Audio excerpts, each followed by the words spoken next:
Hi, everyone. I'm, I'm Megan Hampel. I am the Vice President External Relations for Cybera.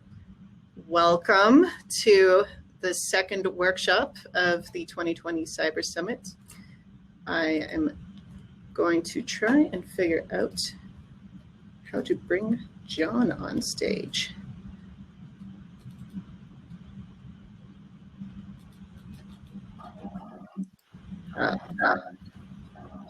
So I'd like to introduce John Krogh to everyone. John is the president and CEO of Value Shepherd, and he will be leading the workshop on building better business relationships. Thank you so much, John, for joining us. No problem. It's my pleasure. I'm looking forward to this.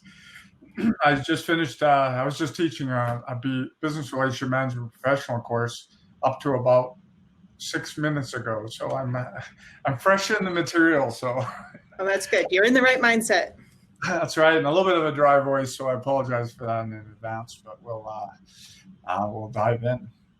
Should I just start right away here? Yeah, go for it. I'm going to turn my camera and microphone off, but if you need me, I will be hiding in behind the scenes. All right, great. I will see if I know what I'm doing here. Sharing the screen. New tools. Here we go. That doesn't look right. It's flickering away. Bear with me 1 second. That looks better. All right. So thank you guys for coming. That's excellent. You're hitting a real passion area of mine. I'm a huge fan of the concept of business relationship management as a all right, click the top right of the presentation to make the slides full screen for yourself.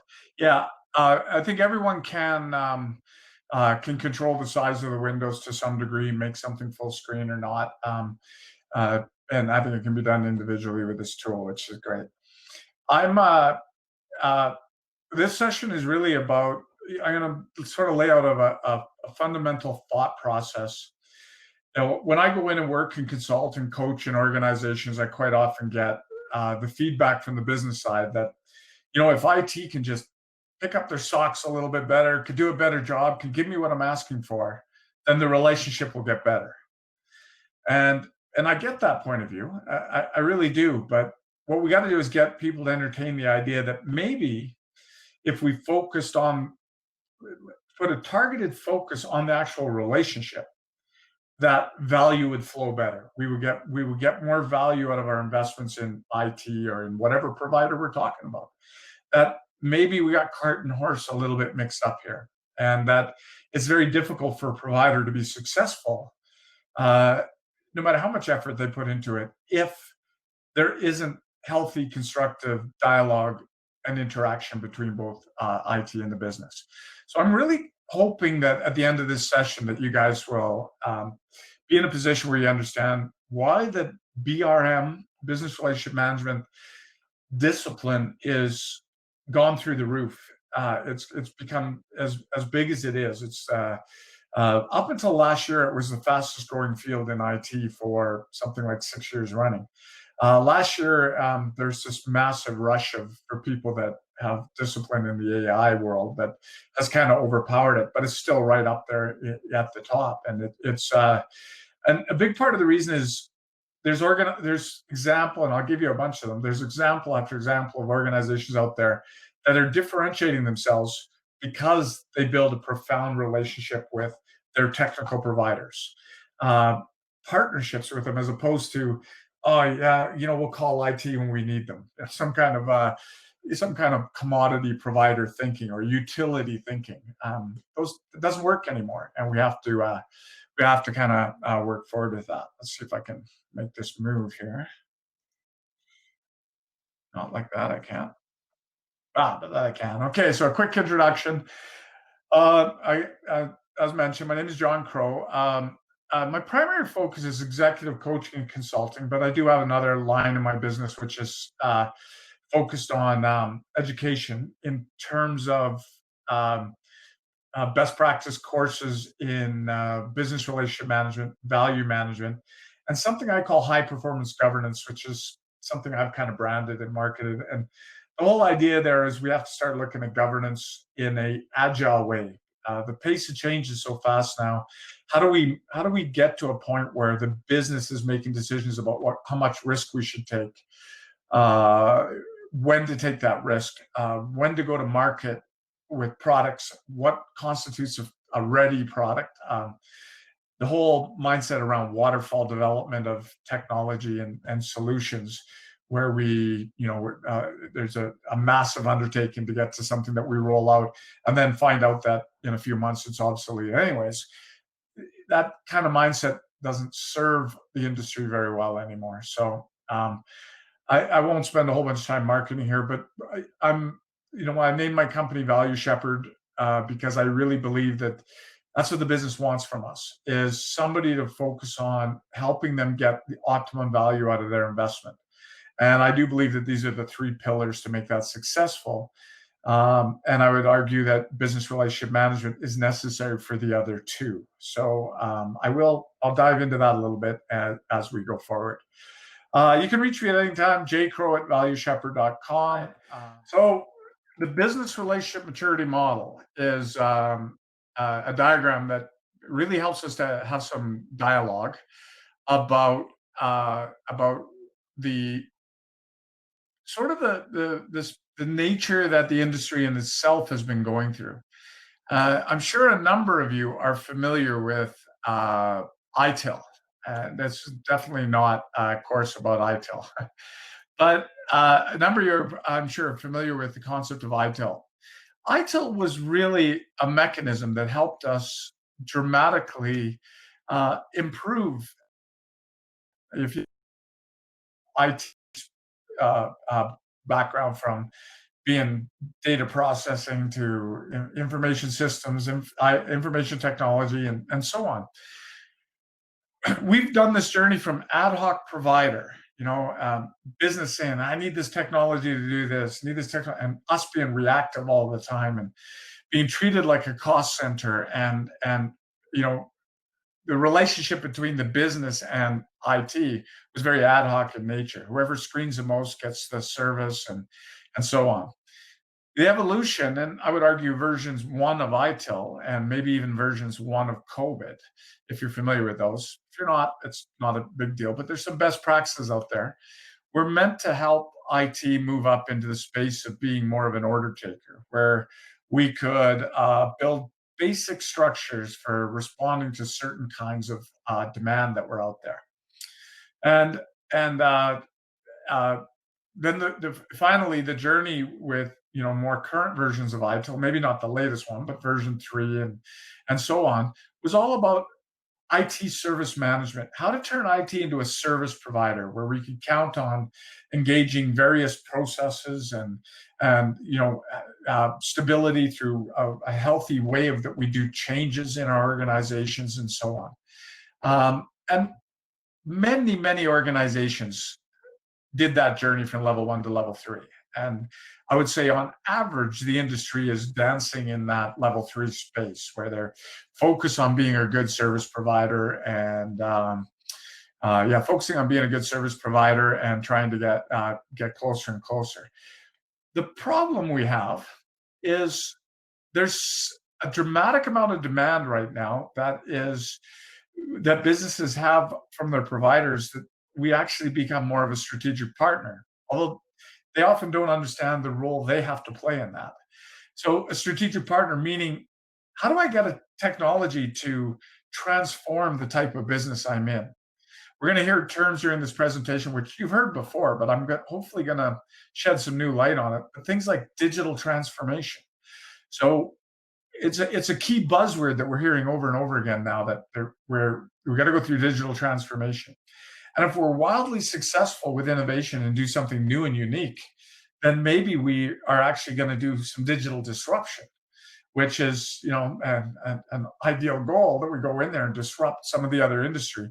We help our business capture new market share and do things in a way that no one else has done before. You don't do that as a low level relationship of maturity, where you're sitting back waiting for demand from the business. waiting for new project requirements so you can go fulfill it, fight for some money. We have to be at the table from a provider perspective, and we have to do these three things we talk about called stimulating, surfacing, and shaping demand. Going in and making the business realize that there may be different ways of doing the things they're looking at. There may even be things that they could do that they haven't thought about because of where technology is going. Leading organizations everywhere are moving in this direction, and they're starting to get some of the tremendous benefits of this. And I'll give some examples as we go forward. I worked with a number of universities that are playing in this space, from Penn State to UBC to uh, uh, uh, what's the one I was just working with? I just did a training course for. Come to me in a second. But a number of universities and number of post-secondary educations are starting to recognize how important technology, that we bring technology to the forefront, and we don't consider it an enabler. We consider it the mechanism by which we deliver the value that we do, either training or whatever it is.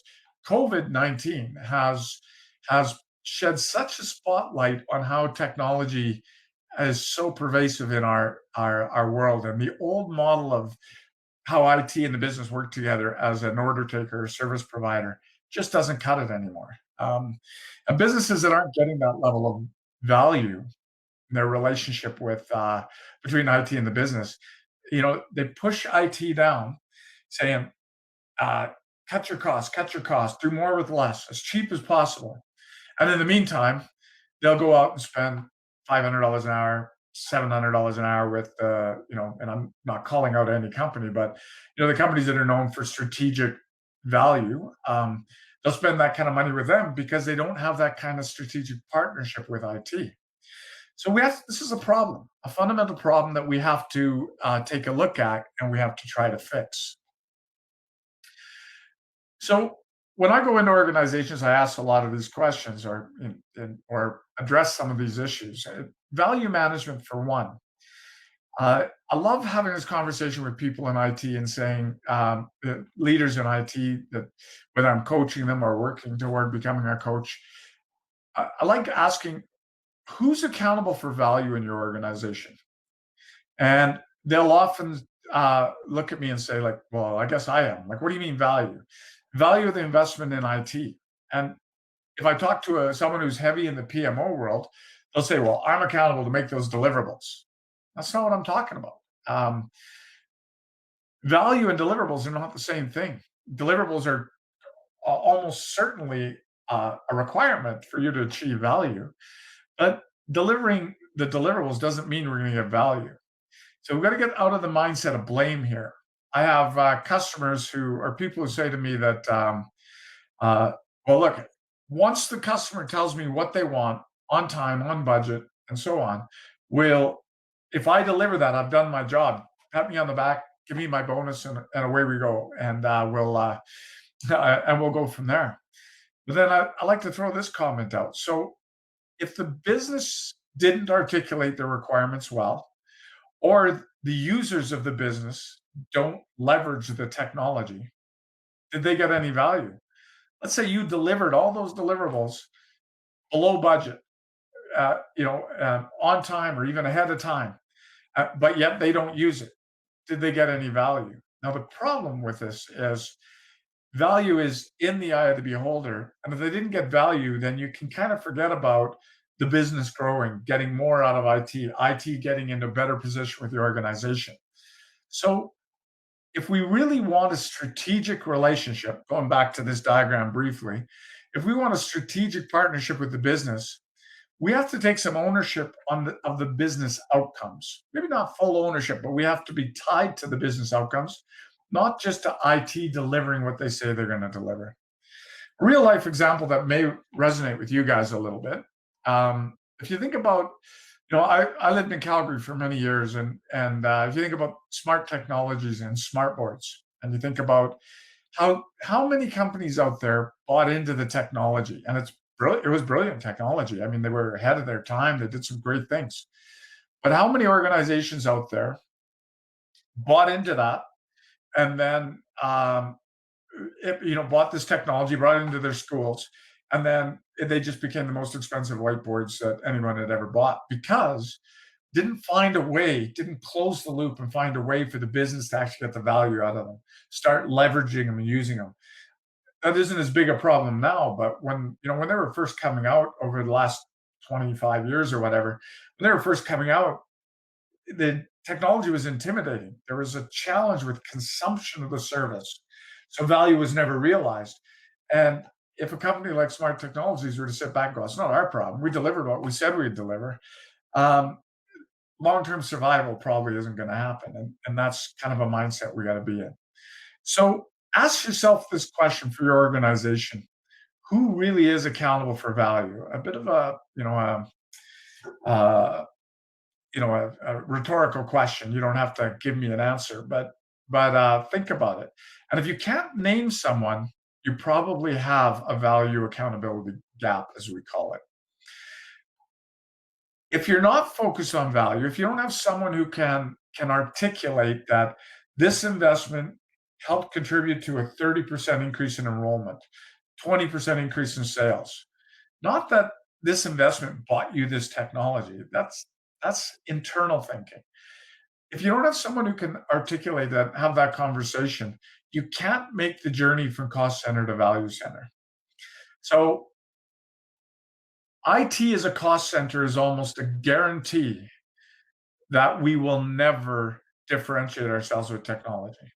We will be driving down into that commodity space over and over and over again. We have to get the conversation up to value. One of my clients, Johnson Controls, they have about 220, 230 business relationship managers. And their investment in IT, once they stood up the BRM space, their investment in IT went up by more than 100% 3 consecutive years in a row. If you think about that, that's massive, massive growth in spend in IT. And it might scare a lot of people because how do we usually think about investing in IT is how can we do more with less, cut our costs? Where Johnson Controls realized, no, we're in the middle of digital transformation. It's how do we get more value? Are there things we could do to dramatically grow our own business by investing in IT?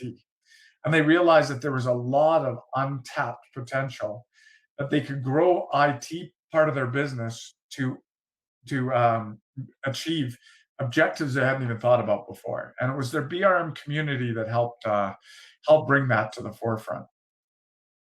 The other thing that's critical that I think we need to be thinking about these days is this whole IT idea of alignment, that IT needs to be aligned to the business. That's also another concept that we probably tripping over my words. The whole idea of alignment is ill-conceived. The only reason we have to seek alignment of our IT strategy with our business strategy, our technology strategy, business strategy, is because it wasn't converged. We didn't do it in a collective mindset. There shouldn't be a separate IT strategy. There should be a business strategy that has a technical component to it, like it has an HR component, like it has a facilities component, and so on. If we are doing converged business planning, it means we're at the table, not just helping them set their strategic agenda, but helping them uncover what the potential is for technology to change the way business happens. Digital transformation is what the entire globe is going through right now. There is no escaping it. The pace of change is so fast that traditional IT models without profound relationships are flailing. Organizations that are doing disruption out there, digital disruption, if you're not familiar with that term, when we talk about digital disruption, the biggest known cases are things like Airbnb and Uber and things like that, where technology came along and found a way to disrupt whole industries. Well, there's so many industries that think they are immune to this type of thing, but nobody's immune to this. And disruption happens daily, maybe not at full-blown degrees like Uber and Airbnb, but it happens daily, and we need to there's a saying out there that's said a lot. Maybe it's a little overblown, but it's disrupt or be disrupted. It's I have a slide for that later, but it's a very common thing. We need to be thinking about um, how is technology going to interrupt the way we do business going forward. Uh, uh, so it's a really powerful thing. All of the stuff that's on the slide can't be done if we do not have a profound relationship between the IT department or the provider and the business partner.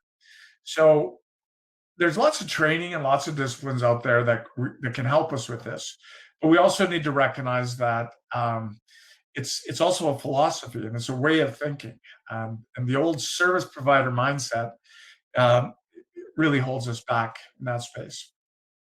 There's a famous saying here about innovation. So, IT sitting inside this world, following practices that are about continual improvement. Do more with less. Find a way to continually improve the activities that we do. Um, this is a great slide to help us think through that a little bit. The light bulb wasn't invented by continually improving the candle. I certainly don't take credit for this, and you may have seen this before. It really made the rounds. But it's really an eye opener when we talk about digital disruption, digital innovation. The light bulb was invented by continually focusing on what some of the problems were that need to be addressed and being completely savvy about where technology was going and science was going. And light bulbs going off when we blend those worlds. What's our pain?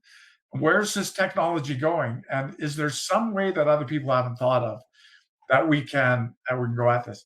But continually improving is an important discipline, but it doesn't spark innovation. Other than, maybe a better way of doing something internally, but certainly not innovation from an outside in perspective, not disruptive innovation. That's something to think about. And I really hope by the end of this course, if you think this is a little bit of a little bit of, if I'm overblowing things a little bit, I'm hoping by the end of this course you recognize how the changes we've seen the industry go through globally in the last 10 years was just a precursor. That pace of change is only going to continue to grow, and we're going to invest in things, get it to market, and it's going to be obsolete by the time we hit market. It's already happening to some degree. It's going to become a bigger and bigger problem. The only way to overcome that is for the business to be heavily influenced by the people who are experts in the technology that are supporting the business. How else do we do that without a profound relationship with them? So in the rest of this session, I want to go through some mechanisms we can do for that, and hopefully get you to see that there is a big, growing, powerful discipline that's disrupting how IT departments are run in companies around the world. And I'll give you a number of examples. I don't think I need to go into this. I'll just read it out quickly, see if there's any other learnings. But digital transformations, the integration of technology in the areas of the business, fundamentally changing how you operate. So it has big ripple effects in how the business does the things they do. It's culture change. And it does require organizations to embrace change and to embrace technology and ideation, which I'm going to talk about in a bit as well. Ideation is one of those crazy things that holds up its own barriers and gives us a lot of challenges. I always say this about ideation. One of the first things we have to do when we're creating ideas and innovating is filter out the absurd. And the problem with that is the highly innovative and the absurd look so much alike, and especially to people that are too close to things. We can't.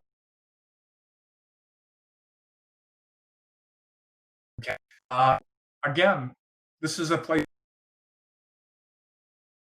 management getting the right perspective, and we'll look at tools for that. Getting the right perspectives and increase our innovative potential of our organizations. And I just saw it pop up here, so I just want to make sure I'm not missing something. All right. That's an old one. Feel free to throw chats in or questions in on the fly. I work well with that.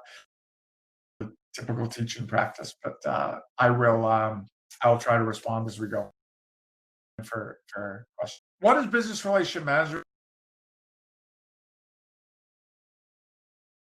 Fundamental things I get the BRMs I coach to focus on. One is surfacing and shaping demand. So what I say is, let's look at value for a moment. Value.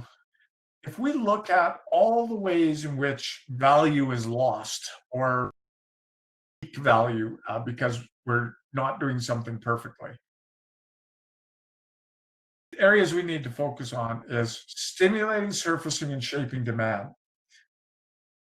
Demand for our IT services, or demand gets sort of like stifled. It gets held down in organizations for all kinds of weird cultural reasons. But let's pretend that I'll just pick some names in the audience there. Let's pretend that I got Anna there, Casey, Christine. Let's say you guys all report to me in our fictitious organization. And I'm having a rotten day, and you come up to me with some kind of idea that you think is really good. And you work more in the trenches than I do with our customers, with our students, with our faculty, whoever we're working with. You work more directly with them.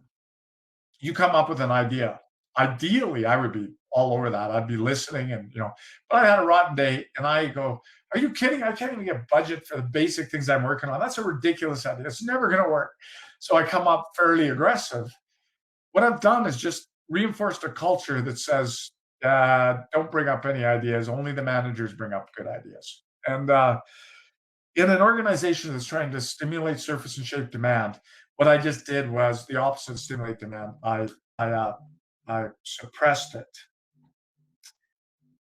I have to wait for that to stop buzzing. Now my phone's ringing. Shaping demand is taking demand and trying to build a structure by which we can analyze demand. So, for example, a business case is a great demand management tool. It allows us to take a look at demand and compare, well, this customer would like this, and they also said something about this, and these other customers would like this.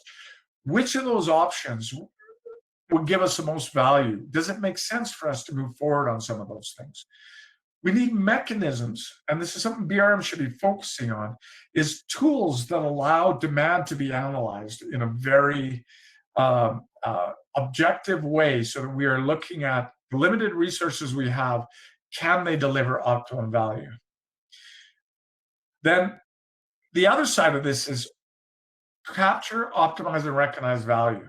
BRM should be out there constantly optimizing value. This thing that we've invested in, not just in the project world, are we meeting our deliverables and so on, but this thing that we've invested in, is it delivering the optimum value it could? Is there fine tuning we could be doing? That in turn would go around and feed more demand. Another key one in there is recognizing the value that's being delivered. I work with a lot of organizations where the maturity level of the relationship is so immature, it's so poor that there's animosity between the two sides. And so I'll give you an example. There's an airline I did some work with. I won't name them. An airline I did some work with, and they had a situation where they, pushed and pushed and pushed on the business to invest in a whole bunch of redundant infrastructure to support a critical system, because they knew the business couldn't afford downtime with this system. So long story short, the business finally acquiesced and agreed that it would invest in this failover systems and extra infrastructure that would, in case something went wrong with the initial one. And sure enough, it did. I asked the CIO, so what happened? Well, actually nothing. It was no impact to the business. We got the system up and running after about 6 hours. We failed back in the middle of the night. We failed back to system A. And the business didn't even know any different. A couple of users experienced minor glitch, but it was no big deal. I said, yeah, but what happened when you told them? Oh, we didn't tell them. We didn't want to raise any animosity between us. And this is a real sign of an ad hoc maybe order taker, but kind of chaos relationship at that low level. So I said to him, this is a CIO that I coach, and I said to him, so could you imagine if you went to the business units that you had to fight to get money from to do this? If you went to that group and you said, hey, if we, it goes, you made this investment, and I can't remember what the amount was, so I'll just make up something here. You made this $275,000 investment in some redundant infrastructure. And we had a 6-hour failure. I went and talked to some of your staff of what the impact would have been to the business. It would have been, about $97,000 in losses alone, plus a hit to your reputation, plus this, plus this, plus this. We're already talking about an ROI, return on investment, on that one investment that you were resistant to do before. Now, I'd be more tactful the way I have that description, but this is about recognizing the value investments that are out there. So this is another thing that BRMs are doing, business relationship managers, is they are out there marketing the value that the provider is bringing to the table so that it's front and center in people's minds on a regular basis, why we do the things that do, and so on. All right. BRM is a tricky beast, though, because it isn't just a person. It isn't just a role. Organizations that are doing this really well and they're moving up to that strategic partnership that I showed you in that diagram, moving up to a maturity model that's at that strategic partnership level, they're recognizing that they need to build business relationship management as a capability across your organization. What that means is your CIO needs to behave differently. For that matter, your CEO needs to behave differently.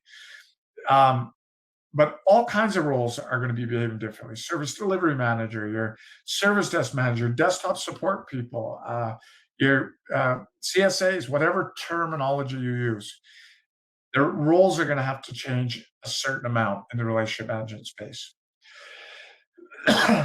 I'll blow over the slide in a hurry, but basically I'm going to be using 3 terms for the rest of this. The BRM is a person that sits at the middle. And at the intersection, they are not the intersection. Not everything has to go through the BRM, but the BRM is concerned with the health of the intersection. That value flows seamlessly and organically. I'll talk about organic value and organic governance in a moment. How do we make it so that value flows and we remove the unnecessary restrictions that allow value to flow between a business unit, faculty, administration, however you guys structure things, and the provider or providers that enable them? How do we make that happen? So they sit at the intersection, as I mentioned. They stimulate, surface, and shape demand. Really successful BRMs, people who do this that are wildly successful. Estee Lauder has a phenomenal case study of something they did with a good friend of mine, Ibrahim Jackson. There's really good stories around what PepsiCo did. Pfizer is doing some amazing things. Johnson Controls doing some amazing things. One thing they all have in common is the BRMs are viewed, the people who are accountable for building this profound relationship, regardless of what side they report to, IT or the business or whatever, they're viewed as part of both management teams. That key management decisions aren't made without the BRMs being at the table. So it's a big culture change probably for you guys. For most organizations, there's only a handful of universities that I've seen out there that are really jumping into this BRM discipline as a way of increasing the value proposition of their technical investments and digitizing tons of the work that they're doing and moving forward. All right, lots of slides coming your way. I'm just trying to whet your appetite and give you an idea what we're really talking about when we talk about relationship management. A typical IT shop, and I know with some of the smaller schools and that, they don't have the formalities of what you see on your screen right now. But even without the formalities, you still have all of this stuff. It's just the degree to which it's defined that you need to think about. And some of you might have a lot of this really well defined. From a relationship management perspective, we're trying to make sure that we have strong alignment between the top half of this, which is viewed as um, the top half of this is the strategy of the organization, and the bottom half of this, which is how IT is operating, how technology is operating to support the top half, right? So the top half is, we actually break out the right and left as well. High performance organizations focus an awful lot on the left hand side, not just on the right hand side. And the right hand side is, typical management 101 stuff: mission, vision, goals, objectives. We define what are we trying to be when we grow up, where are we heading, very tangible and measurable things. Right?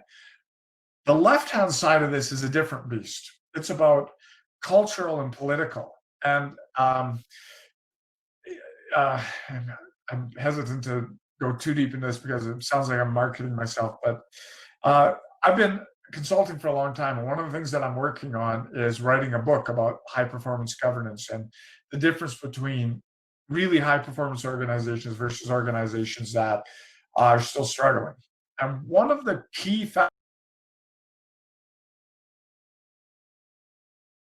factors is high performance organizations do the left hand side of this side.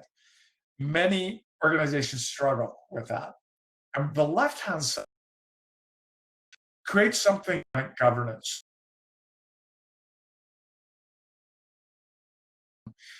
Let's pretend it's my organization and you guys all work for me. You're at different areas. If I establish what are the things I value, I am environmentally conscious. I believe in equal value. Set of principles to really support that. They might be high level, and it implies that we are this type of an organization. Now, what's really organizations that talk,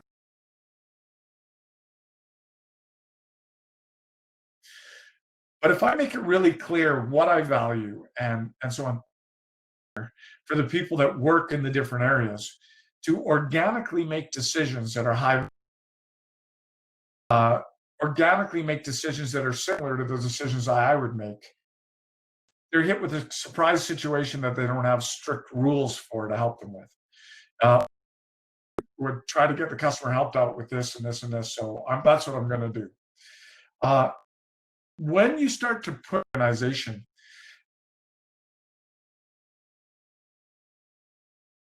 high performance governance comes because we can strip away some of the like, I got to fill out these 9 forms before I can spend $200 buying this or buying that. Costs more to actually get to do, either from an effort perspective or financially. The key to really successful on the left-hand side of this is active engagement. The business and IT when the governance model isn't working, so we can refine it. This is a key area for BRM, business relationship managers. Help us which we can operate without happen.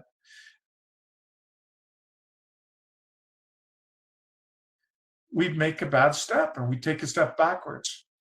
And leading performance organizations look at that.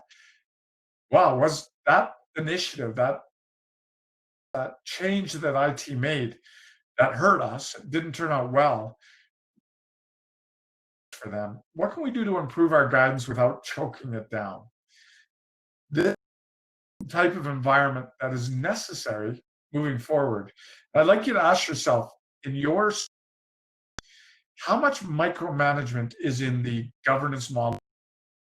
And people, do they have access to money that they can make decisions on up to a certain point?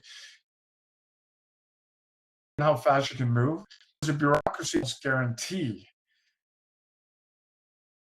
not going to be agile and change fairly quickly with business demand that's out there. And those are the key I always do. I bounce around a lot. Relationship improvement maturity model. We move into that trusted advisor. Trust is the key word there from advisor. It's because we understand each other so well that we make that fall under broad policy and broad rules and governance away within those buckets. That is the goal of what we're looking for. Cannot be done without someone focused relationship between IT and the business. That'll become clear as we go a little bit further here. So what do you have to do? You're thinking about what does this mean for us? And if I wanted to bite into a little piece of it, something for our organization. The BRM Institute, I'm a big fan of them, and I'm not here on their behalf, but I will promote. I encourage you to look at, just do a search for BRM Institute. Valuable organization to be a part of. Purdue University is very active in there. Many are, more than 400 or 500 IT universities and colleges that are members of the Institute. So I strongly recommend you. The House of BRM is a great tool for us to scope things out. What are we talking about? This can be tiny. It doesn't have to be massive. It can be massive, but then, boy, be top down, because you're not going to put the bigger the scope, of course, exponentially, the bigger the challenge that has to happen. So imagine for a moment, I think just think about a coaching engagement. So imagine I'm coaching you, or I'll just imagine I'm coaching you. So an organization, and they're saying, a good job. What's the first thing we need to do? I'll pull up this guy who want the BRM organization. They go, wow, BRMs. I said, that's not good enough. Clarity. What problem are you trying to solve?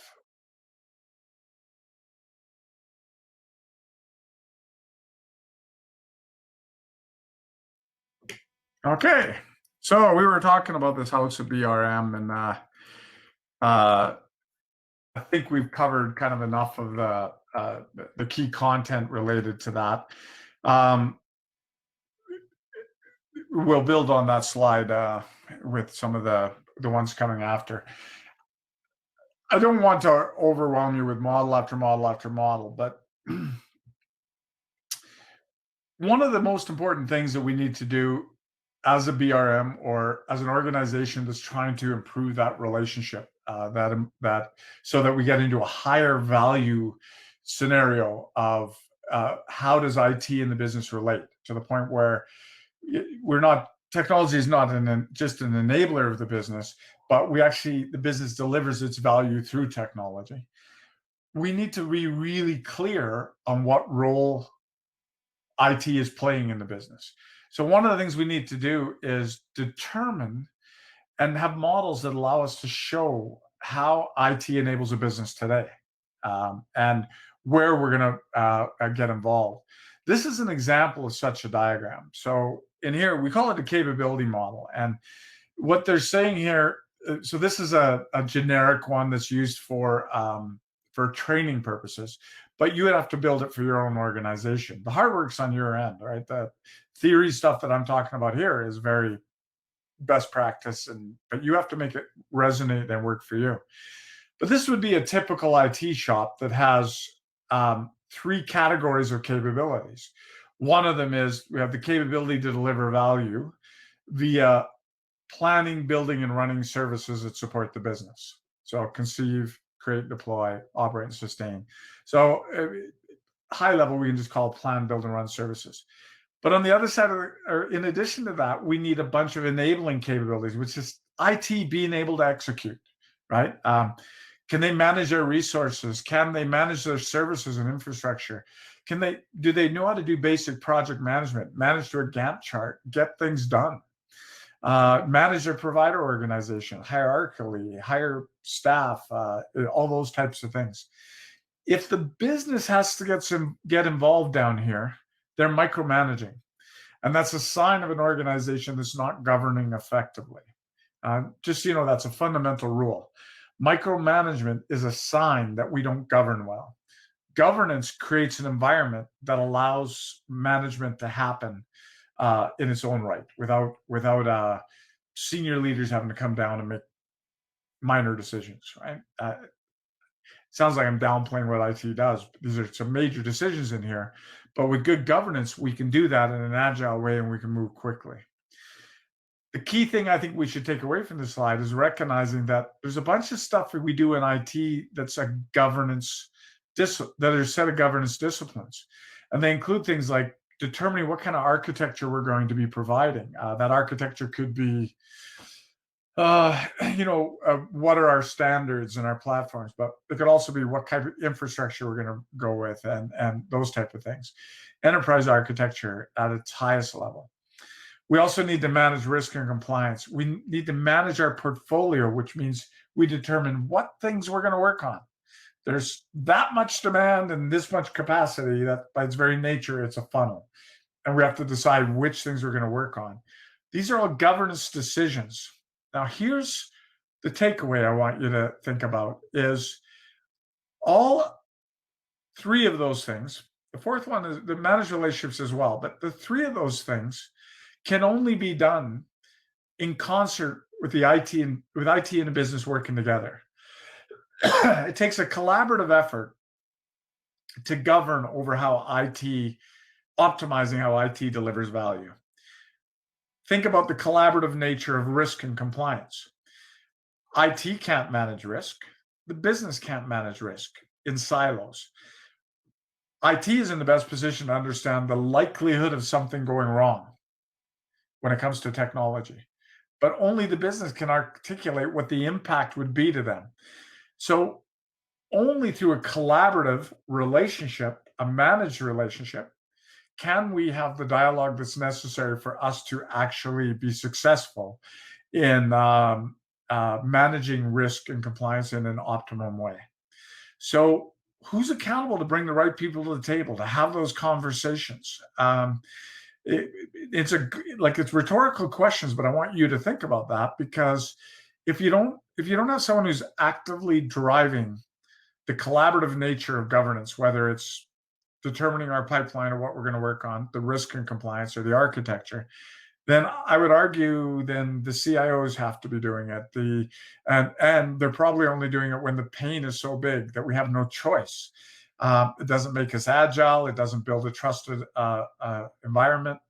All kinds of things go wrong. So this is a great tool for allowing us to do it.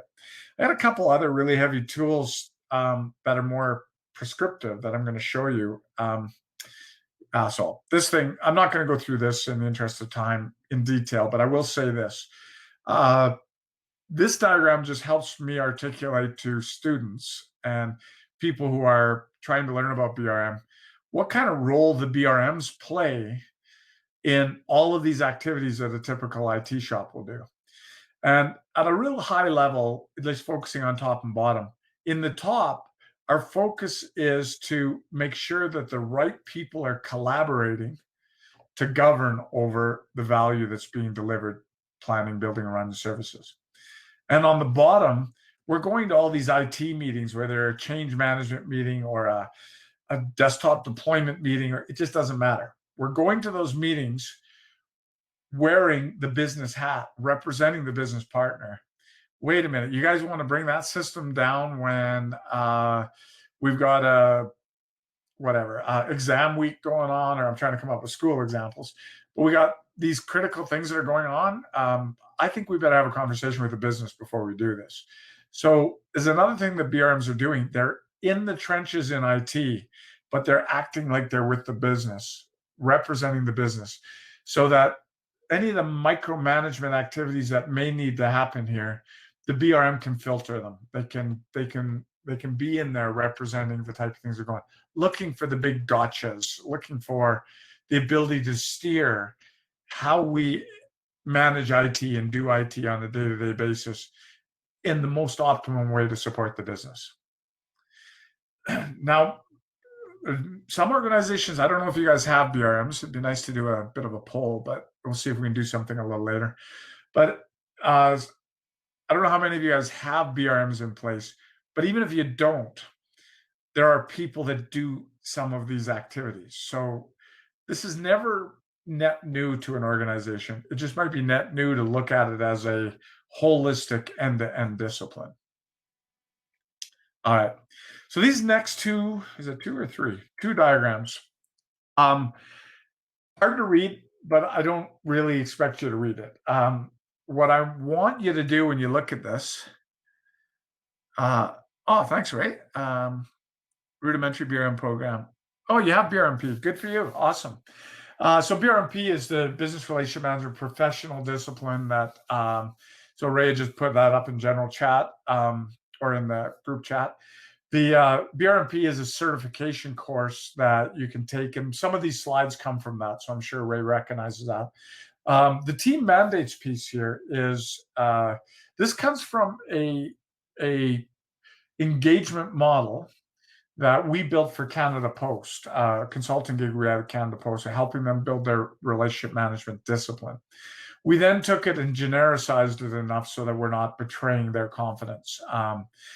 This was actually built under my old brand. I had a couple partners who I worked with, and still really good friends with them, but they also provide this model as well, but they because we built that under the old brand. But and you're welcome to use this. It's a pretty cool tool when you think about it. So what this is, imagine we're going through a two-step process. You guys are out there, you're taking, we're doing it. You guys work for me in this fictitious organization, and I'm taking you through a engagement model development exercise. So there's two stages to it. The first stage is getting key members from different teams to the table and agreeing on a high-level description of what each of those teams' mandates are.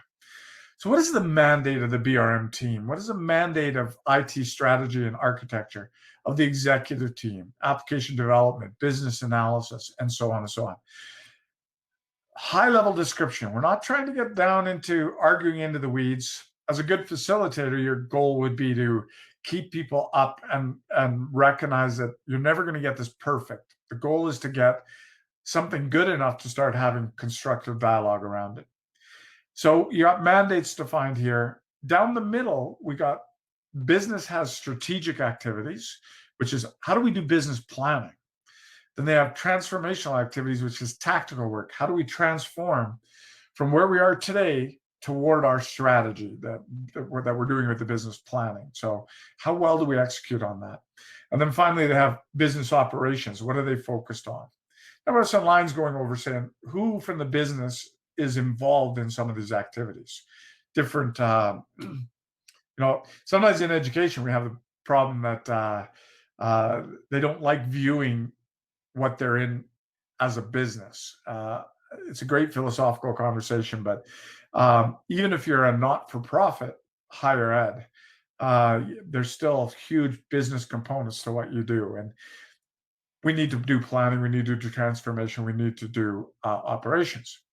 So once we got these mandates established, we go to the next slide. And here we draw some lines, and we have some conversation about, all right, when it comes to business planning, what role does the executive team play in business planning and IT strategy development? What about enterprise solution and architecture? What role do they play? And each of these lines, when I do this, I number them. And then we have pages with documentation about how does the executive team engage with business planning? How does enterprise solution and architecture engage? And so on and so on. You know, down here in operations, we have the service desk, infrastructure management, application management. Excuse me. How different people get involved in business operations. Same as a tactical level, we have project management world, business analysts, application development, and so on, that get involved. All of this, to some degree, is is supported by service management and service portfolio management, as well as project management. This is just a model. It doesn't have to make total sense to you. It made sense to the people we developed it for. And every organization is different, but it's a good starting point. You could then imagine now you're a BRM. You're working you're a BRM. You're working in an organization. You're trying to get clarity for everyone of how well the relationship works, where there might be some dysfunction, where there might be some health. I then use a nomenclature on here where I'll draw a squiggly line if there's some discord between a group and the activity they're trying to support. Now, the nice thing is, I'm not saying there's a discord between the executive team and the business executives. That's too personal. What I'm saying is there's a challenge the executive team has in supporting business planning. It may be they're not invited early enough to the table. But I'm not going to blame. We're trying to define what types of things are causing us to have some of these challenges as we move forward. So when we build these and use them in production, all these lines, we can use color coding. We can use different types of squiggly lines to talk about discord, maybe a double line if it's a really important relationship to enable a strategy the business is working on. Imagine now, though, I'm the head of BRM and you guys are all key stakeholders involved in this conversation. And I'm able to use this to show you the few areas where we don't work well together. There's discord, there's challenges that stops us from getting value to flow really effectively between IT and the business. And then we number those lines and we have documentation in behind. And then I'm working to build a strategy to continually improve that. Look at how much easier it's going to be to me to get you guys to engage, because I will have gone through this exercise and articulated to you the value loss we're experiencing because we don't relate well. We don't get invited early to the table. We're not trusted when we come up with advice. We're, whatever the characteristics of the dysfunction is. This is a great tool in this engagement model to talk about how do we engage today? How should we be engaging? So you can have a before and after, current state, desired state. And when you get everyone to agree or even accept the fact that they disagree, we can document those things and we have something to work toward, to build evidence for and to show over time. You'll notice in here, I have no squiggly lines moving forward, going from the business relationship management team. There's no lines at all. It looks like they're not involved in planning, transformation, and operations. I do that kind of just to generate some dialogue when I'm showing these people in a workshop setting, as opposed to, John the talking head syndrome that I got going on right now. The reason I do this is, the reason I do it that way is I want to paint what kind of a desired state, even though we'll never fully achieve it. An ideal situation is that BRMs are taking ownership of the health of all these black lines. They're not taking the black lines themselves. That they're watching, they're conducting a symphony of healthy value transference strategically, tactically, and operational between IT and the business. And the BRMs are stepping in to make sure those lines are healthy and then stepping out again. In many organizations, though, they do have lines. Like quite often, the BRMs are involved in ideation that happens up here and in business transformation. They're involved in escalations at that operational level. If incidents are taking too long or whatever, they may get called in. I'm totally fine with drawing those lines in, and you could draw those lines and put a percentage of how much of your time is spent doing that kind of work. If you guys are all the leaders in the team and you want the strategic benefits of BRM, and I show you I'm spending 75% of my time having incidents escalated to me because we don't have a healthy service desk, service delivery management, service level management competency, whatever it is. So I get pulled into the vacuum that nature abhors. So I got pulled into that. It's a really good way for me to showing, are you sure this is what you guys want me to do? Or Mr. or Ms. CIO, do you think we should build better service level management capabilities, better service delivery capabilities, and actually drive for improvements on the provider side? The beauty of this is we can have the dialogue about where we are today and whether things are improving or not. Very, very powerful capability. The vast majority of my clients are using a variant of this model now, starting with this and moving on to other things. So of the organizations I coach, that's kind of, it's really one of the fundamental disciplines. Remember clarity of the roof of house of BRM before we can understand what BRMs are going to be focused on the most. This is a phenomenal tool for getting everyone to understand, oh yeah, I remember why BRMs are here. You're trying to promote the health of these lines. You're trying to promote strategic planning or whatever. You don't want to be dragged into this mud down here. That's why we're driving these IT improvements and so on and so on. It's very valuable stuff. Another model we look at. All right. So University of Alberta, I actually did a bunch of training for you guys a little while back. Well, actually quite a while back. Probably when the BRM discipline first came out, it was one of the first groups that we went through. I think you were working with Nicole Conboy at the time, and Nicole was brought us in to do some training for you guys, if I remember correctly. Yeah, so cool. That's there, and I'm be excited at some point to hear how you guys are doing. Feel free to reach out to me, Scott. It'd be kind of cool to hear. All right, the business provider maturity model is another thing that's, from a BRM perspective, we go in and we want to understand how do we relate, what does a business need from the supplier organization, from IT? And what are they going to need 6 months from now, 2 years from now, 5 years from now? What does the progress line look like? Digital transformation is happening everywhere. So where is the business in this curve? So when I started my old company, Service Management Art, there was 3 partners. There was Peter, Elke, and myself. As I mentioned before, we're still really good friends. But when we first started, there was kind of an interesting situation we were in. We were 3, brag a little bit, but 3 of the kind of best known service management and IT governance consultants in Canada, and we are all in Calgary, which is kind of crazy. So we were competing with each other, which to us seems stupid. So we started a company and worked together for like 14, 15 years, for a very long time. And when we first started, I took ownership of service delivery, of all delivery. Peter took ownership of sales and marketing, and Elke took ownership of finance and business operations. And to begin with, we were all delivering, consulting, training, coaching, and then we had to run our parts of the company. The demand that we had for technology at the time was level 1.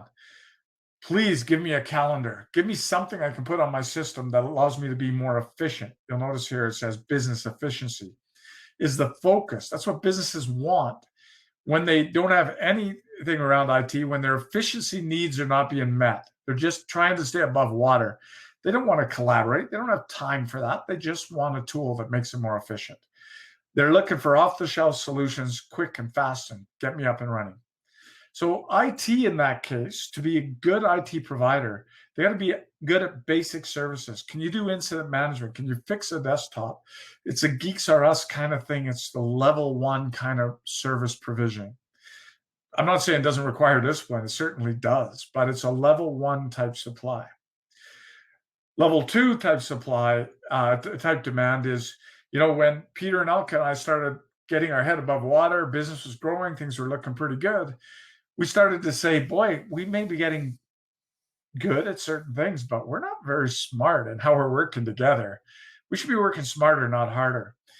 Does it make sense that Peter, as a salesman, goes out there and marketing guy and gets customer contact information, all kinds of details? He's got it in his system. And then when I do delivery, I have to make those contacts and meet different people. But Peter already had that information. And then when Elke does her billing, she's got to send us emails. Who do I bill? What's going on? And we're not collaborating in a technically enabled way. And so our demand became around ERP kind of solutions that allow us to collaborate and work together.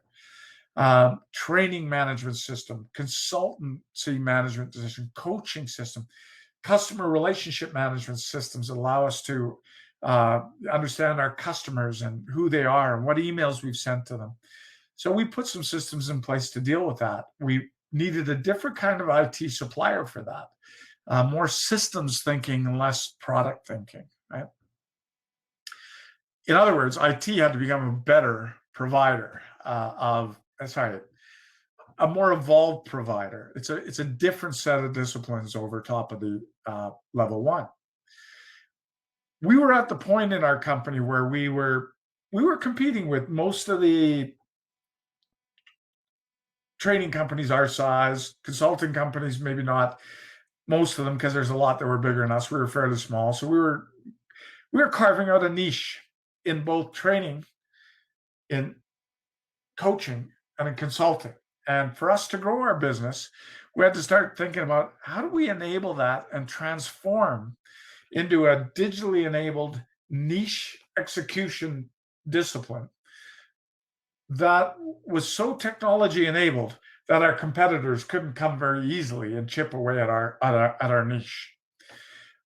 So that's kind of where we were when we were kind of looking at a new model for the company. But we were looking at supply that was about open platforms, convergence, as I already talked about, between business and IT, profound relationship with our technology providers. That's where the ultimate reason for this slide.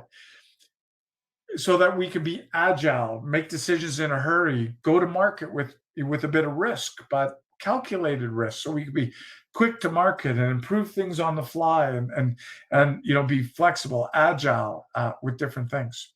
So I'll give you an example. So I'm getting close to launching a BRMP, Business Relationship Management Professional course. That's a virtual reality course.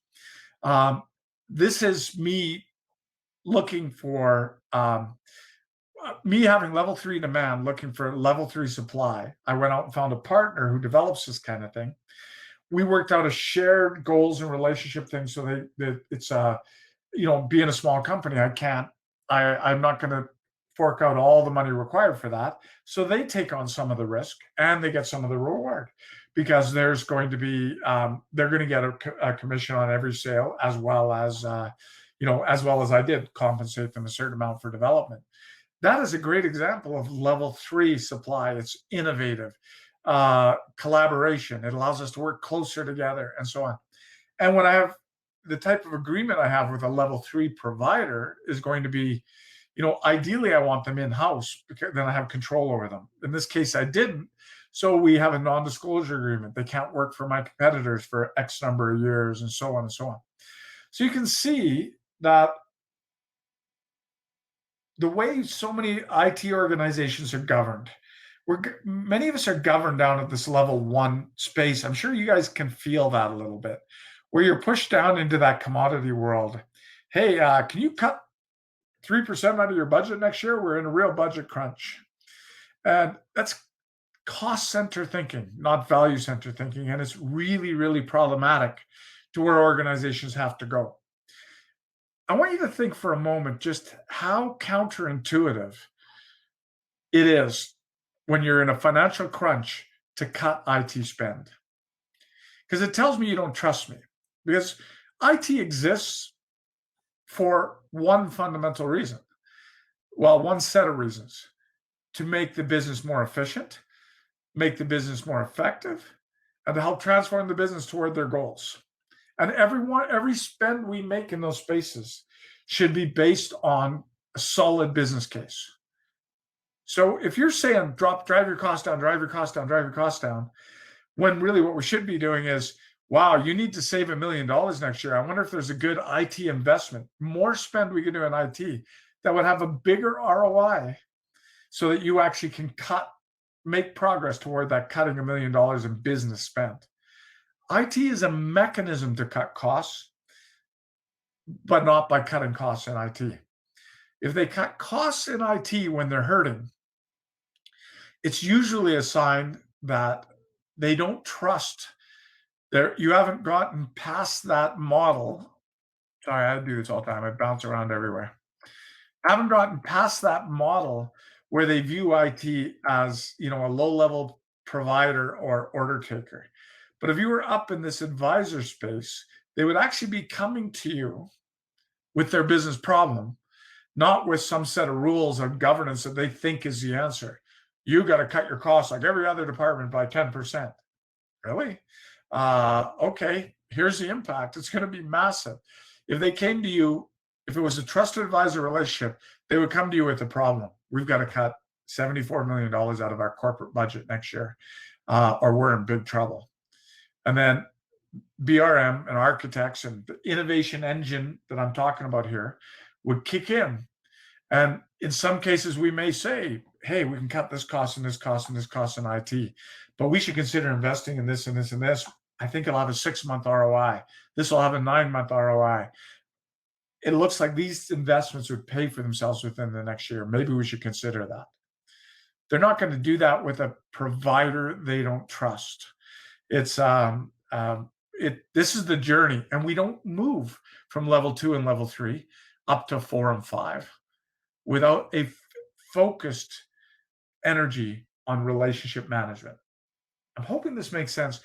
Think about the pressures that you guys are under. I'm just thinking about the different schools that are out there. Look what COVID's doing, for one. But even before COVID, the idea that we're not going to use technology to deliver training services, that disappeared a long time ago. You guys already are, but it's become much more pervasive now. Out of the ashes of COVID, Zoom just took off as I'm talking now through this tool without my headset on. I can't remember a time when I could teach without my headset on and I could hear when people are talking and I could speak. The technology's come a long way. I know I'm having some Wi-Fi problems and I apologize for that, but we're becoming more and more dependent on technology, and it's disrupting the way we do business. Either you're going to be the provider, I'm assuming you're IT for the university or college or whatever you work with, you're going to be the provider, or the demand is going to find another way of it being fulfilled. And there are lots of people who want that to happen. As a BRM, we should be trying to stimulate, service, and shape these opportunities to digitally transform the business into another way of thinking. All right. How are we doing on time here? I'm having all kinds of problems here. Here we go. Okay, we're doing good. All right. Business provider. So I'm just going to bring up this diagram one more time, but I've added some yellow boxes on the sides. I'll actually bring it up 3 times. But in this one, I've added some yellow boxes on the side. Many organizations, when they're not quite ready for strategic BRM, because bottom line is there's not enough trust that in IT with the business. It's usually because there's a lot of dysfunction on the services side or the supply side. IT is not efficient. IT is not effective. IT, can't change and respond. So that's usually when we have the need for a tactical BRM, someone who can work and expose and surface opportunities for improvement in the IT side.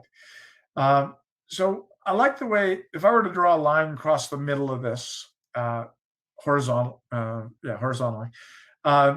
tactical BRMs have kind of that bottom focus. And if you look at how much surface area is supply side here and how much surface area is demand side, let's just use Pareto principle for a moment, 80-20 rule. A tactical BRM may very well spend 80% of their time working with IT and 20% of the time working in the business. However, a strategic BRM, it's typically the opposite.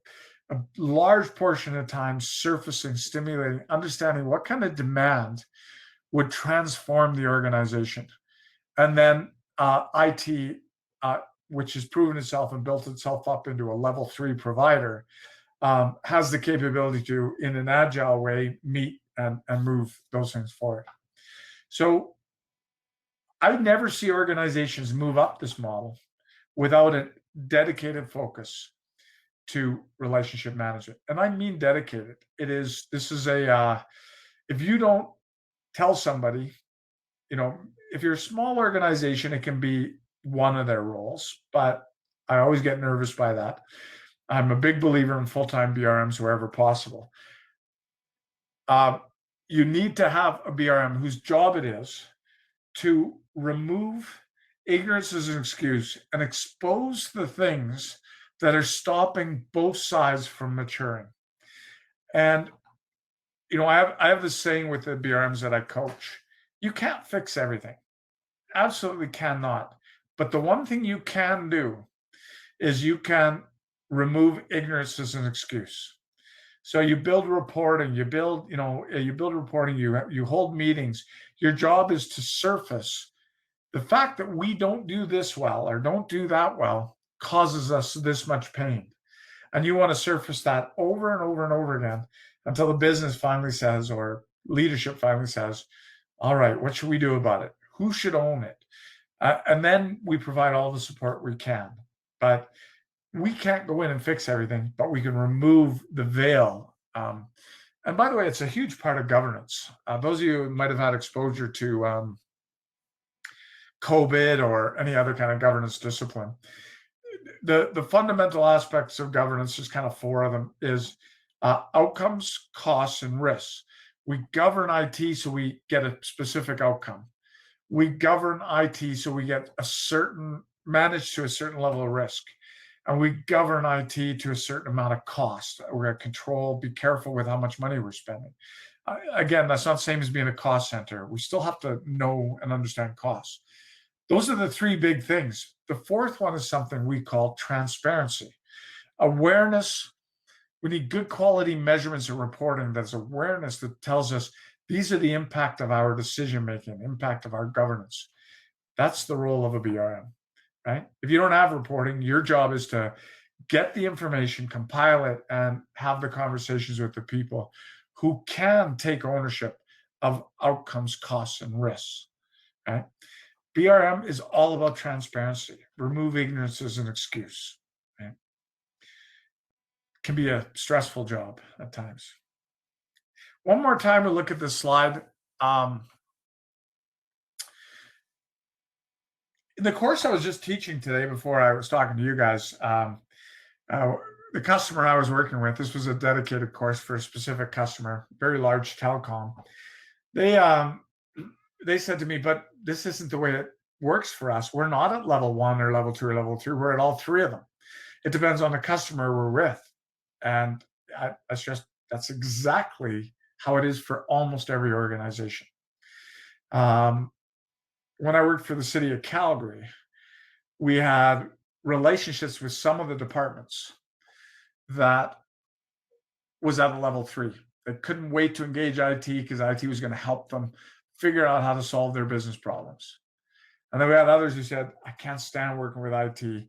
I only call them when I absolutely need them, as low level of maturity as possible. If my computer dies, I'll call them. Otherwise, I will do my own research. I'll figure things out.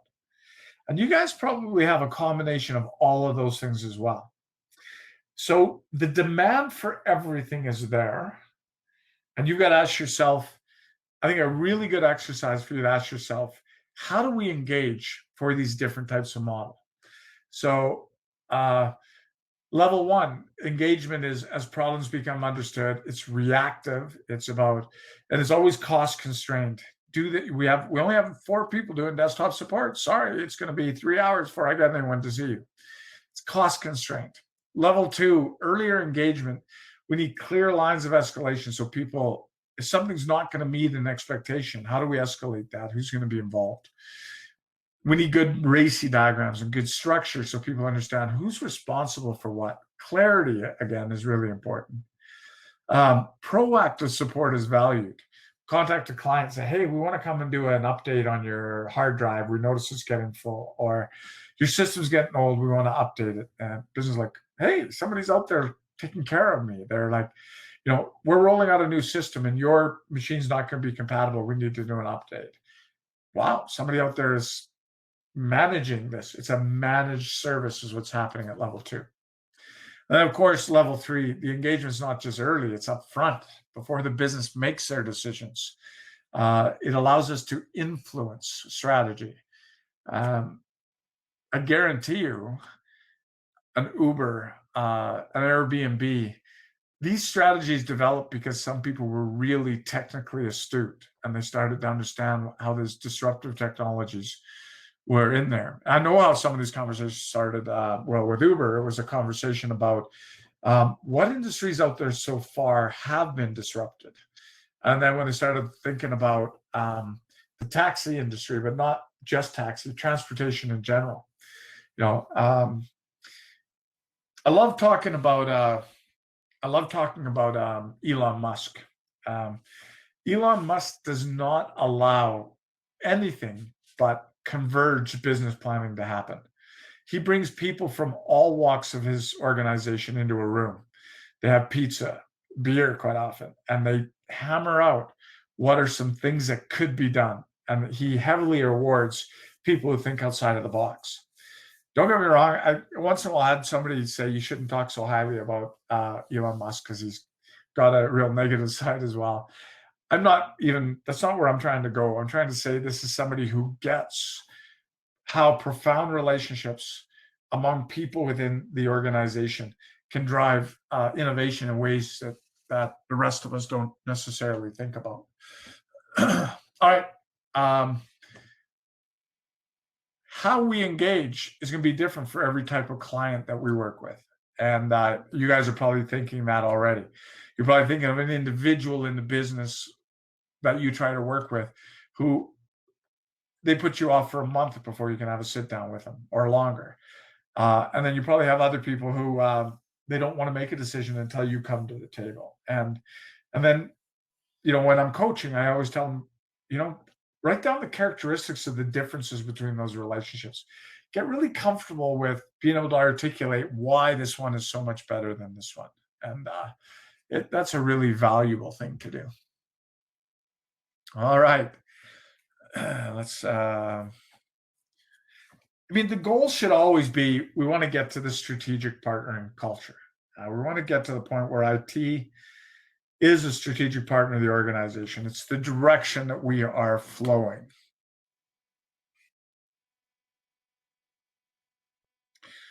All right. I'm hoping it's not getting choppy again. I just got a little notification. So let me know if you're having any issues. If you can in the chat window, that'd be great. If you are having issues, and I'll see if we need to do anything. All right. Thanks, Megan. Appreciate that. So the goal should be here, even if we're at a low level of maturity. If your organization is investing in BRM, it's usually that they're investing because they want some level of the benefits that so many organizations are getting out there through digital transformation, doing things in a brand new way, using technology to get there. So here are some of the characteristics that we see in organizations that do this really well. It's not good enough to just bring BRMs in and think we can operate the way we did before and BRMs are going to fix the problem. Matter of fact, when I get a chance to go in and coach and work with a CIO who really wants to do this, I say, there probably isn't a more important BRM than you. Demonstrative behavior, driving toward a focus on value, of engagement, and marketing and selling that concept in the business as well. So what does a healthy strategic partnering culture look like? Is we do not differentiate between business problems and IT problems. What we traditionally call an IT problem is usually a business risk, right? And business problems are what our solutions are supposed to enable and take care of and help fix. So we should be living and breathing that same contextual world of, this is the world we operate in. COVID's an issue. We're bound by these Alberta or Saskatchewan or whatever rules, governance constraints, and so on. A provider should know those things. We should understand those things. We should be aware of them, have business savvy so that we can understand their problems. Same as our goals should be business goals. Quite often people tell me, I get the odd person when I go in and do an assessment. They'll say, yeah, John, we need to do a quick assessment and understand where are we from a maturity level. I believe we're a strategic partnership. If anyone says that to me, I go, can you show me your goals and objectives for the year for IT or your department in IT, whatever the case is? And they'll often say, yeah, no problem. And they'll give me something. If the goals aren't written in words like this, a 30% increase in sales, leveraging these services, a 20% increase in customer satisfaction with our technology services. They got to be business metrics if you're a strategic partner, and they got to be shared with the business. So imagine you guys are the business partner, and I'm a BRM, and I'll pick on Megan. Megan is representing IT, but I'm the BRM. And what I'm expecting to see is that Megan and you will develop some goals that you're both focused on. When you're both focused on those goals, Megan may run back and do the IT stuff, drive it, make sure it's happening, make sure we're meeting those deliverables. And the rest of us may run around and try to enable the business to achieve its goals and objectives. But at the end of the day, we're looking at that return on investment, the business case ROI, as our success metrics. Not that IT delivered its deliverables. That's a second order value metric. What we're looking for is a first order value metric, which is at the business level. I know that terminology right now means something to you, but bottom line is the measurements should be at that level. Let me use that smart technologies example. If I signed a contract with Smart Technologies 20 years ago, yeah, these smart boards are state of the art. I love this technology. It's really interesting. I want this in my company. I have 40 meeting rooms, and I want one of these in each of the meeting rooms.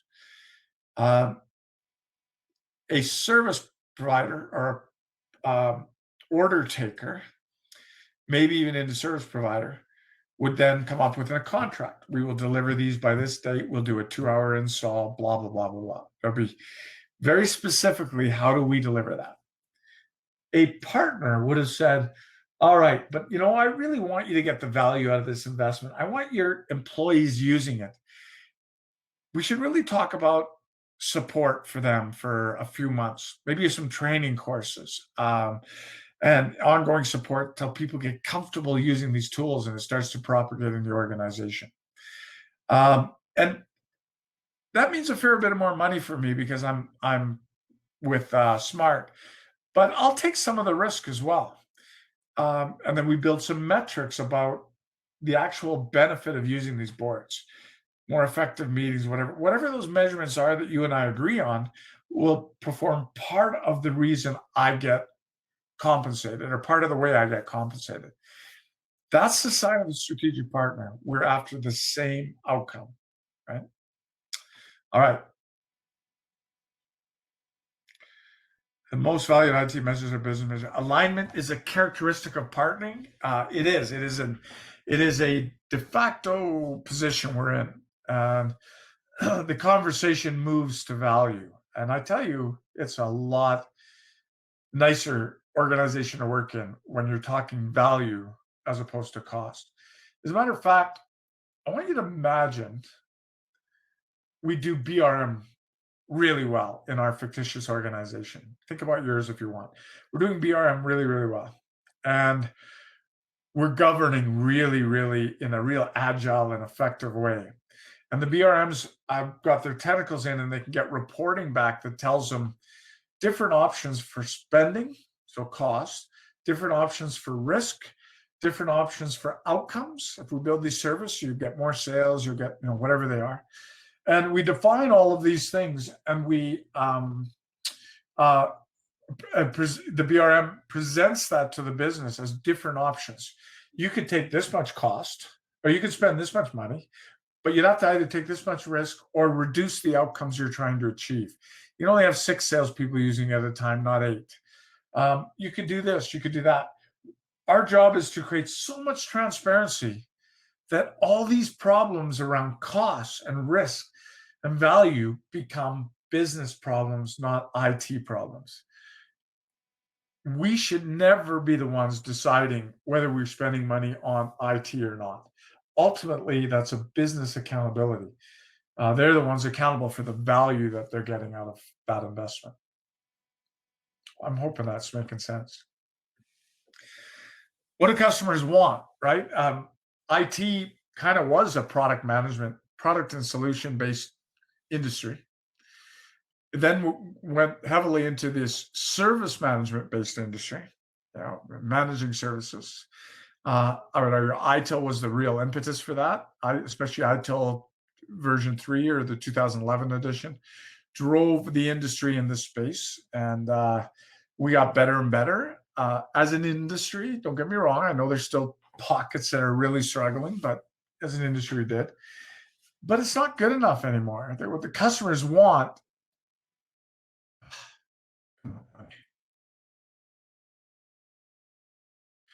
The customers really want is value.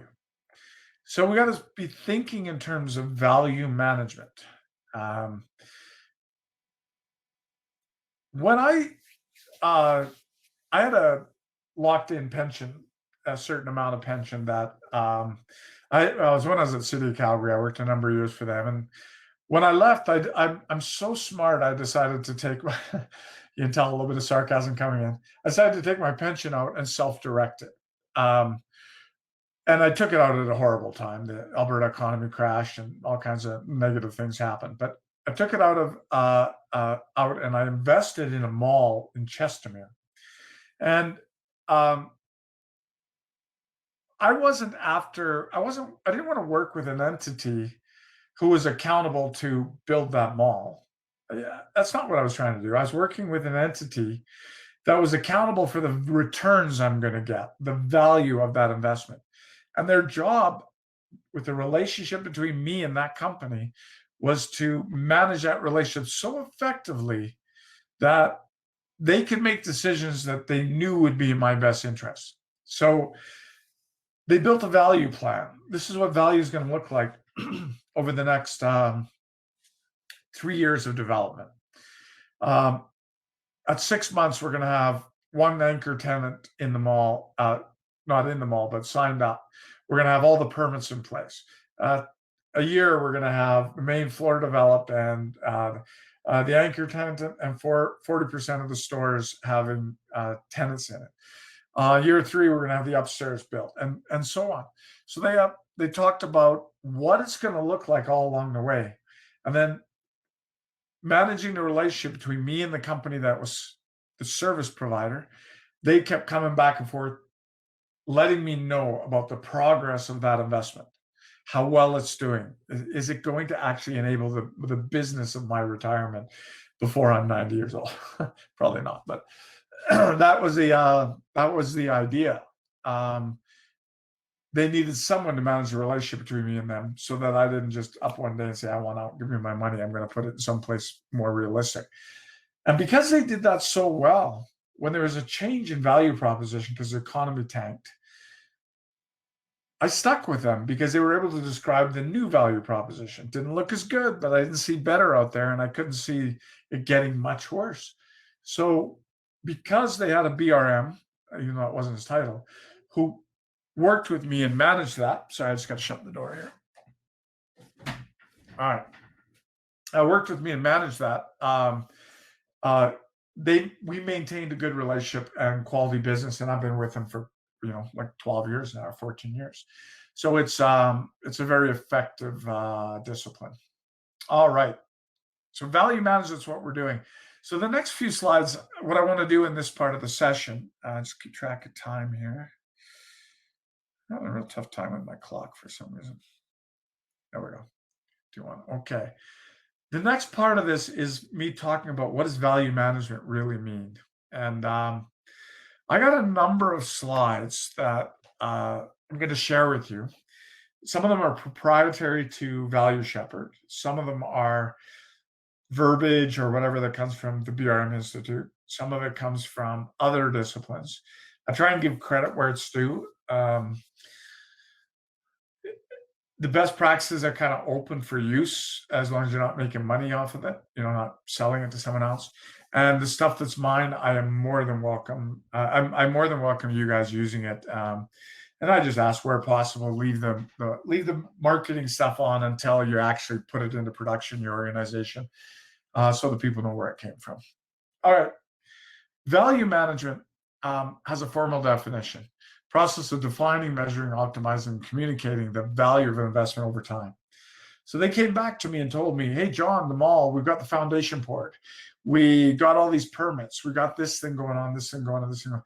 They kept me confident that whatever the value proposition was, I knew what it was. By the way, it wasn't just about them building the mall. Part of that value proposition, defining the value over time, was, they originally said to me, hey, John, it's going to be, 100 and, no, it wasn't that much, but it was a significant amount of money per square foot of monthly rental space. And it made the numbers look crazy good. We were looking, originally I bought in, we were thinking like 14, 15% per annum return on our investment. Like it was and secured by real estate, pretty healthy stuff with that potentially going up over time. Instead, what happened when the economy crashed and they realized they couldn't get that square footage rate and everything, they did this top part so well. They came back and said, yeah, John, it's looking like 9. A little later, it looked like the first couple of years might be 5 and 3. And I kept saying, but it's backed by real estate. It always treated me good, so I'm going to stick with it. And because they were so transparent, but a BRM is supposed to be, so transparent with what my investment looks like, they were able to have that conversation. I'm in a strategic partnership with them. I do a lot of investing with them, actually, because they're that good. The other thing we need to do is recognize the contribution of a provider investment to our strategy. So if they're a really good BRM, they're going to come to me and say, John, these returns are going to help you with that goal of taking some time off and writing your book, of that goal of, whatever it is, living on a beach in Mexico 5 months a year, whatever it is that I'm targeting. If they can articulate well how it helps me with where I want to be in a year, 2 years, 5 years, my trust in them going from service provider to trusted advisor is dramatic. And it may even go a step further into strategic partner because they're so good at this value management piece. This is the key. I want you to think a little bit, like if I was doing a face-to-face class or a workshop right now, I love looking at people's faces when I ask this. But or when I bring this up, it's how many of your organizations do you have conversations with the business about the business benefits they're going to get out of IT, or they do get out of IT, or do we focus on IT just delivering on what they said they would deliver on? And hopefully those things are aligned. Don't get me wrong, managing to deliverables and so on, important thing, but it's not the end goal from a business perspective. It's the inside out perspective instead of the outside in perspective. So what are the things that hurt us from a value perspective? When I go in and I can't remember if I put this slide here. I did. Okay. The next slide, I'll talk about value leakage. But when I look at the things that detract from value on corporate investments in IT, number one is the culture. If you have siloed culture or blame culture or whatever, there's many different labels we could give it. If we don't have a culture where we engage IT early, that can be a big problem. Contextual barrier. You ever worked in an organization where you're working under one leader, that leader disappears, a new leader comes in and they value something totally different. And all of a sudden the whole organization is operating in a totally different context than they did before. Okay? I want lowest costs. Well, that drives a certain kind of behavior, context. Someone else comes in, I want highest quality. We're not going to be the cheapest. We're going to be the highest quality. Whole different behavior again. I remember university I was working with the CIO, and I was coaching them on doing a presentation. And they had a real need to improve I'm intentionally not naming them in this case, but they had a real need to improve IT's role in helping this organization become a global leader in higher ed as it relates to their carbon footprint. And IT was really bad. They weren't ordering the recycling bins. They weren't, they just weren't on board. So we planted this, staged this scenario a little bit to get people to think contextually the right way. And so I had the CIO. He was developing a presentation where he was talking about the importance of this. I put 3 bins on the stage: recycle, garbage, and like a composting kind of bin. I put 3 bins on the stage. Then I took a piece of cardboard that I put a piece of duct tape on, taped to a piece of plastic. So they were all stuck together. I put it in the middle of the stage. And so we staged this, and it was very effective. He walked out and he started talking with his lapel mic. Great speaker, by the way. He's a really good speaker. And he got out, he started talking. And then he intentionally, kind of over the top, looks down and sees a piece of paper, keeps talking, looks down again, kind of draw emphasis to it. And then he reached down and picked it up. And he looked at it for a moment, kind of in his mind. He was awkward pause, making sure everyone's paying attention. Then he carried on talking. And what he did is he slowly separated those 3 pieces. He put the garbage in the garbage, the cardboard in the composting, the plastic in the recycle. And he put all 3 of those things in there, and he sent a contextual message, a cultural message, that you're never too busy to do the right thing when it comes to the environmental footprint. And this isn't me making a testament about that. I'm not trying to get into people's political faces here. I'm saying they were driving a value system, a contextual system.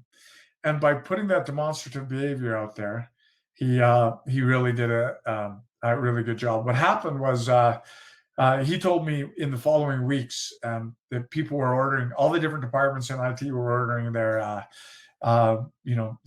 garbage, compost, whatever kits. He was hearing in meetings how important it is to our CIO. This needs to be done. That all because we demonstrated some small behavior. Thinking holistic, experiencing customer perception. These are all things that help us focus on what the organization is valuing.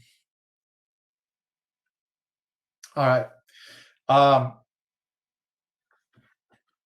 This is a diagram I use quite regularly. Actually, it's usually shown, like for this session, we're only going so deep. So I'm bringing it out front and center, but there's usually 3 or 4 slides that build up to it so that the point of this is really clear. But there's a few slides where we talk about something called barriers to alignment.